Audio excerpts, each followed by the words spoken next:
সেটি হচ্ছে যে আমরা রমাদান যখন শেষ করে ফেলবো, রমাদানের পরে রাসূলুল্লাহ সাল্লাল্লাহু আলাইহি সাল্লাম তার উম্মতকে একটা দামি নির্দেশনা দিয়েছেন। রাসূলুল্লাহ সাল্লাল্লাহু আলাইহি সাল্লাম বলছেন, মান সামা রমাদান সুম্মা আতবাহু সিত্তাম মিন শাওয়ালিন কানা কাসিয়ামিদ দাহর। রসুল বলছেন, তোমাদের রমাদান যখন তোমরা পূর্ণ রোজা রেখে দিবে, রমাদানের পূর্ণ রোজা রাখার পরে কেউ যদি শাওয়াল মাসে 6টা রোজা রাখে, সে যেন পুরা বছরকে পূর্ণ করলো। সুবহানাল্লাহ। শাওয়ালের 6টা রোজা, আমাদের দেশে অনেকে বলে সাক্ষী রোজা, বলে না ভাই?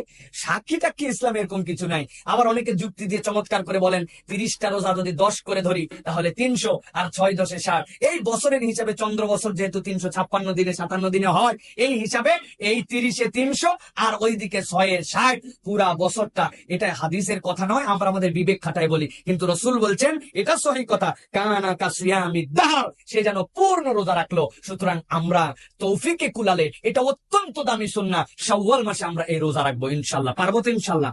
এখানে একটা প্রশ্ন আছে আমাদের মেয়েদের পক্ষ থেকে, যে হুজুর, রমাদানে মেয়েদের হায়েজের কারণে, নিফাসের কারণে, রমাদানে মেয়েলি ঋতুস্রাবের কারণে যারা রোজা রাখতে পারেন নাই, কাজা রোজা আগে নাকি আমাদের জন্য এই শাওয়ালের রোজা আগে? চমৎকার কথা বলেছেন আমাদের যারা স্কলাররা আছেন, তারা এই বিষয়ে চমৎকার কথা বলেছেন। তারা হাদিসের একটা ভাষ্যকে এখানে প্রামাণ্য হিসেবে উপস্থাপন করেছেন। রাসূলুল্লাহ সাল্লাল্লাহু আলাইহি ওয়াসাল্লাম বলছেন, মান সামা রমাদানা সুম্মা, খেয়াল করেন, সুম্মা মানে রাসূল সাল্লাল্লাহু আলাইহি ওয়াসাল্লাম বলছেন এটা হচ্ছে হরফে আতফ।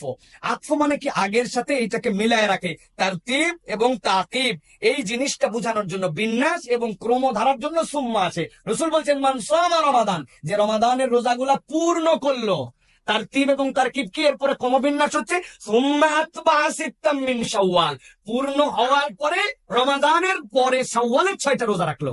হাদিসটা কি আপনারা বুঝতে পেরেছেন?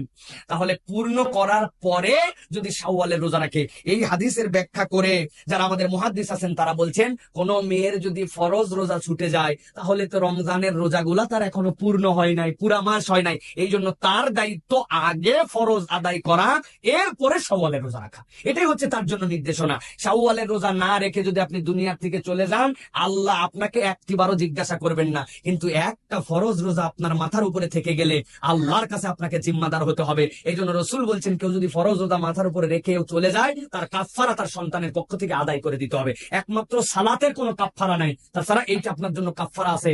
হজ ফরজ হয়েছিল, হজ করে যেতে পারে নাই, বদলি হিসেবে কেউ হজ আদায় করে দিবে, রোজার ফিদিয়া দিয়ে তার দায় মুক্ত করে দিবে, কিন্তু এটা অত্যন্ত দামি যে ফরজটা আপনাকে আদায় করতে হবে। সুতরাং আমরা এই ক্ষেত্রে বলতে পারি যে আমাদের যে মা বোনদের রোজা ছুটে গেছে, আপনি আগে ফরজ আদায় করে এরপরে শাওয়ালের রোজা রাখবেন। তবে চমৎকার একটি কথা বলেছেন আমাদের মুহাদ্দিসিনে কেরাম এবং ফুকাহে কেরাম, ধরেন কোন মেয়ের নিফাস হলো, অথবা কোন মেয়ের এই পরিমাণ পিরিয়ড হয়ে গেছে যে 10 দিন তো সর্বোত্তম মুদ্রা, রমাদানের পরে তার শরীরটা খারাপ ছিল, এখন সে চিন্তা করছে আমি শাওয়ালের রোজা রাখবো, ফরজ আছে তার কাঁধের মধ্যে 10টা, এখন শাওয়াল মাসের ধরেন 20 তারিখ বা 18 তারিখ থেকে সে রোজা রাখতে শুরু করছে, এখন 18 বা 17 তারিখ থেকে যদি 10টা ফরজ রোজা রাখে, 27 তারিখ আর তো আছে মাসের 2 দিন বা 3 দিন, তাহলে তো সে শাওয়ালের রোজাই আর রাখতে পারবে না। আর যেহেতু শাওয়ালের রোজার মর্যাদাটা অন্য কোনো মাসের মধ্যে নাই, আল্লাহর নবী শাওয়াল মাস উল্লেখ করে দিয়েছেন, তখন ফুকাহে কেরাম বলছেন তার জন্য এটা রুখসাত, যে সে তখন শাওয়ালের রোজাটা আগে রেখে দিবেন, এরপরে সাথে সাথেই শাওয়ালের রোজা শেষ হওয়ার পরে ফরজ রোজা পালন করবে। সুতরাং আমরা প্রামাণ্যভাবে বলতে পারি এই কথাটি, যে আমাদের জন্য শাওয়ালের 6টি রোজা আমরা পালন করার চেষ্টা করব। ছেলেদের তো এতে কোনো মাসালাই নেই,